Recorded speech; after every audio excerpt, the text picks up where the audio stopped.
Welcome to our channel educational club. तो मैंने कल बताया था कि यूनिट 1 का बुलेट आज हम करने जा रहे हैं, ठीक है। तो सबसे पहले हम इकोनॉमिक्स का इंट्रोडक्शन की बात करते हैं, जो कि यहाँ इंट्रोडक्शन देखिए, आप देख सकते हैं। अर्थशास्त्र की अवधारणा या विषय विशेषण, इसको हम इंट्रोडक्शन, ठीक है। अर्थशास्त्र, जो कि अंग्रेजी शब्द इकोनॉमिक्स का हिंदी रूपांतर है, को सभी विज्ञानों की माता, मदर ऑफ ऑल साइंसेस कहा जाता है।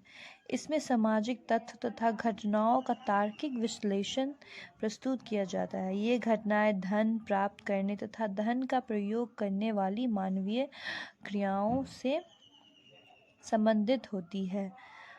अर्थशास्त्र की मूल उत्पत्ति ऑर्कोनॉमियस से मानी जाती है, जिसका अर्थ है गृह व्यवस्था का विज्ञान, साइंस ऑफ हाउसहोल्ड मैनेजमेंट।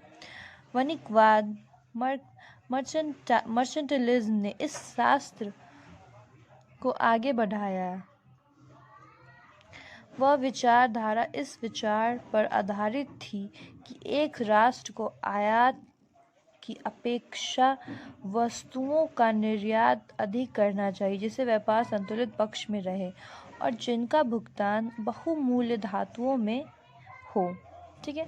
तो यहाँ तक हम इंट्रोडक्शन में लिख सकते हैं, और एक लाइन और हम यहाँ ऐड कर सकते हैं एडम स्मिथ के बारे में, जिसको अर्थशास्त्र का जनक माना जाता है, ठीक है, ने प्रकृतिवादियों की विचारधारा में सुधार किया और वेल्थ ऑफ नेशन नामक पुस्तक का प्रकाशन कराया। इसका अनेक काल की आर्थिक विचारधारा पर बहुत अधिक प्रभाव पड़ा है।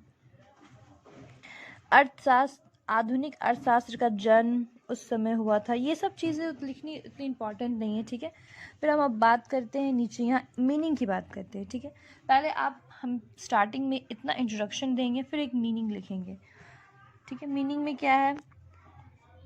सामाजिक दृष्टि से प्रत्येक व्यक्ति दूसरे से संबंधित है, क्योंकि मनुष्य एक सामाजिक प्राणी है। अर्थशास्त्र इन्हीं सामाजिक रूप से संबंधित मनुष्य की आर्थिक क्रियाओं का अध्ययन करता है। प्रत्येक प्राणी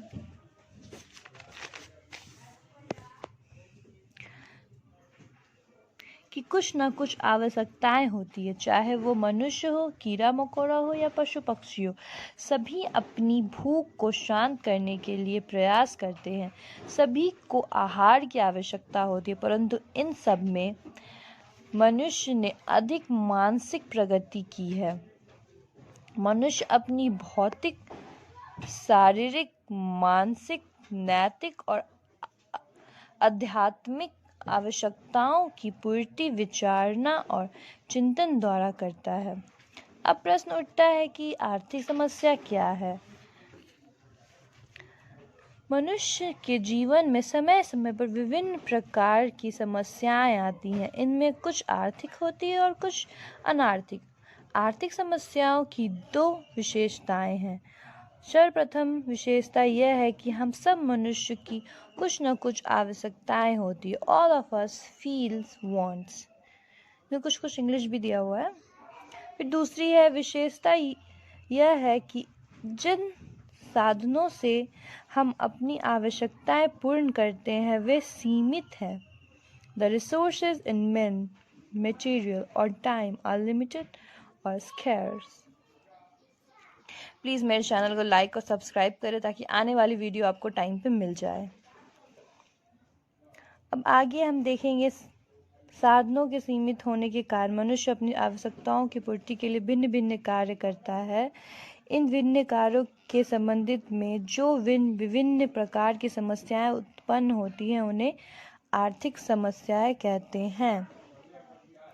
इसमें स्पष्ट है कि मनुष्य अपनी आवश्यकताओं की पूर्ति के लिए दो प्रकार के कार्य करते हैं। एक वे जो धन कमाने में संबंध रखते हैं तथा दूसरे वे जो आर्थिक धन को आवश्यकताओं की पूर्ति पर व्यय करने में संबंध रखते हैं।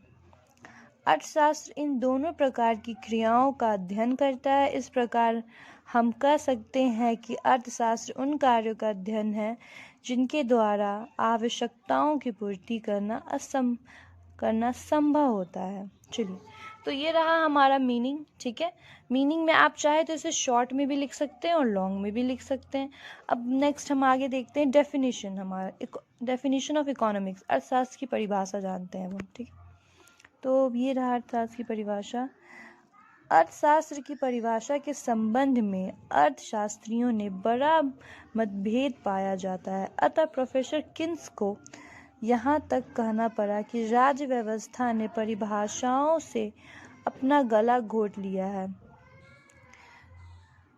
न्यूटन के शब्दों में अर्थशास्त्र एक पूर्ण विज्ञान है, उसकी सीमाएं अभी पूर्णतः निश्चित नहीं हो पाई है और अर्थशास्त्र का बराबर विकास हो रहा है। अतः ऐसी स्थिति में अर्थशास्त्र की परिभाषा में एक सीमा तक अंतर पाया जाना स्वाभाविक है, क्योंकि किसी भी विज्ञान की परिभाषा उसके विषय क्षेत्र तथा विषय सामग्री पर निर्भर करती है। यद्यपि विभिन्न अर्थशास्त्र को विभिन्न रूपों में परिभाषित किया है, परंतु इन परिभाषाओं को सुविधा एवं सरलता की दृष्टि से निम्नलिखित वर्गों में विभाजित कर सकते हैं। इसमें कुछ डेफिनेशन के कुछ अलग अलग वे दिए गए हैं। जैसे धन संबंधी परिभाषाएं आप लिख सकते हैं wealth definition, welfare definition, scarcity definition और वांटलेसनेस डेफिनेशन, ग्रोथ सेंटर डेफिनेशन। ठीक है, तो एक एक करके मैं आपको ये सारा दिखा दे रही हूँ। आपको इसमें से चाहे तो आप टोटल भी लिख सकते हो, लेकिन चाहे तो सिर्फ 2 भी लिखोगे तो काफ़ी है, 2 या 3 भी। ठीक है, तो एडम स्मिथ के अकॉर्डिंग सबसे पहले हम यहाँ पढ़ेंगे एडम स्मिथ के according welfare science of wealth. प्राचीन अर्थशास्त्रियों ने अर्थशास्त्र को धन का विज्ञान साइंस ऑफ वेल्थ कहकर परिभाषित किया है। कुछ प्राचीन अर्थशास्त्रियों की परिभाषाएं इस प्रकार है। एडम स्मिथ, अर्थशास्त्र एक अध्ययन है जो राष्ट्रों के धन के स्वरूप तथा कारणों की खोज करता है।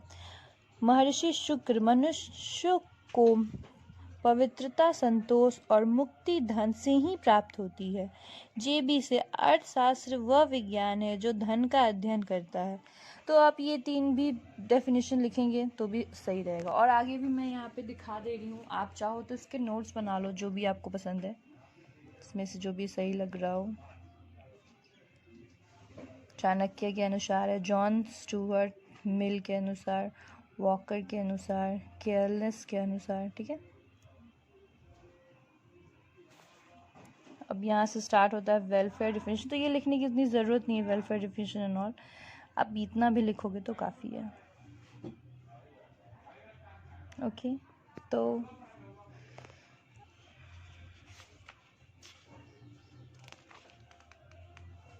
हाँ, तो यहाँ पे मैं दिखा दे रही हूँ। अगर आपको वेलफेयर ये सब लिखना है तो मैं ये पूरा आपको शो कर दे रही हूँ। चाहो तो आप इसको अपने नोट्स में लिख सकते हो।